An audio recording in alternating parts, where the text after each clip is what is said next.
काबिज सह्यूनी रियासत के जुल्म और बर्बरियत की वजह से गजा की धरती पर सिर्फ जिंदा इंसान ही गैर महफूज नहीं है, बल्कि मुर्दे भी अपनी कब्रों के अंदर गैर महफूज हो चुके हैं।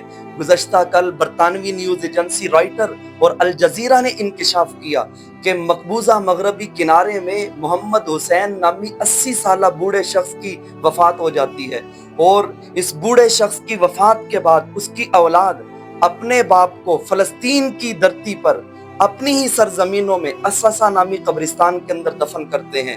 वहां इसराइली आबादकार गुंडे पहुंचते हैं, उनको धमकियां देते हैं कि अपने बाप की लाश को यहाँ से मुंतकिल करो, वरना हम इस कब्र के ऊपर बिल्डोजर फेर देंगे, यहाँ तुम्हारे बाप की लाश को रहने नहीं देंगे।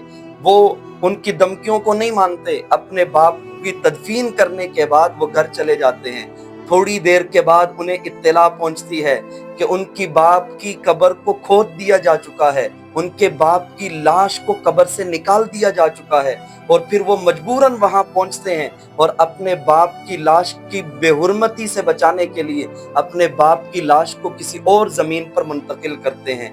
ये कैसा जुल्म है, ये कैसी बर्बरियत है जो थमने का नाम ही नहीं ले रही। एक बूढ़ा शख्स जो दुनिया में सह्यूनी रियासत के जुल्म और बर्बरियत से आजाद होकर जब अपनी ही सरजमीन की मिट्टी में आराम से सोने का इरादा करता है, तो उसे वहां भी आराम की नींद नसीब नहीं होती। सह्यूनी रियासत के आबादकार गुंडे जुल्म और बर्बरियत बर्पा करने के लिए वहां भी पहुंच जाते हैं। कहाँ हैं वो ममालिक जो इंसानियत को अपना मजहब करार देते हैं, वो इदारे जो इंसानियत को अपना मजहब समझते हैं, वो इस पर क्यों नहीं बोलते? इसराइल सह्यूनी रियासत को लगाम क्यों नहीं डालते? जुल्म का खात्मा होना चाहिए, सीज फायर करवाने वाले ममालिक को आगे बढ़ना होगा और इस जुल्म को रोकना होगा।